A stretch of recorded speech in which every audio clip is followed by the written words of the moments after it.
როდესაც ადამიანს დიაბეტი აქვს, მისი უჯრედები დალუქულია და გლუკოზა ვერ შედის მათში ენერგიის მისაცემად.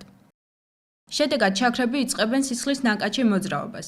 სისხლის ნაკაჩი გლუკოზის მომატებული დონე იწვევს დიაბეტისთვის დამახასიათებელ ნიშნებსა და სიმპტომებს, როგორებიცაა: უმიზეზო წონის კლება, ხშირი შარდვა, ხშირად წყურვილის, შიმშილის ან დაღლილობის შეგრძნება, ხედველობის დაბინდვა, კანის სიმშრალე ან ქავილი, ჩხვლეტის შეგრძნება ხელებსა და ფეხებში და ჭრილობები, რომლებიც არ ხორცდება.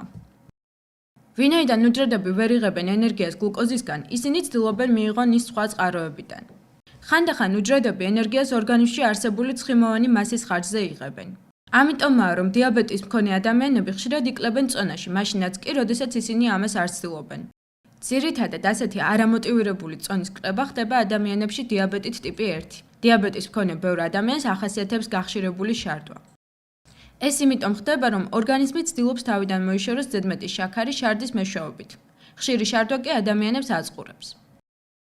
საკვებიდან მიღებული გლუკოზა უჯრედებში ვერ აღწევს, ამიტომ თქვენი კუნთები და ორგანოები ვერ იღებენ ენერგიას, რომელიც მათ სჭირდებათ.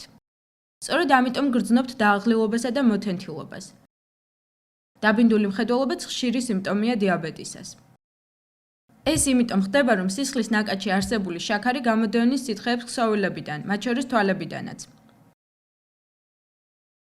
მხედველობის ორგანოში სითხის რაოდენობის შემცირება კი ასუსტებს სწორედ ფოკუსირების უნარს. სხეულის სხვა ნაწილში სითხის შემცირება კი იწვევს კანის სიმშრალესა და ქავილს.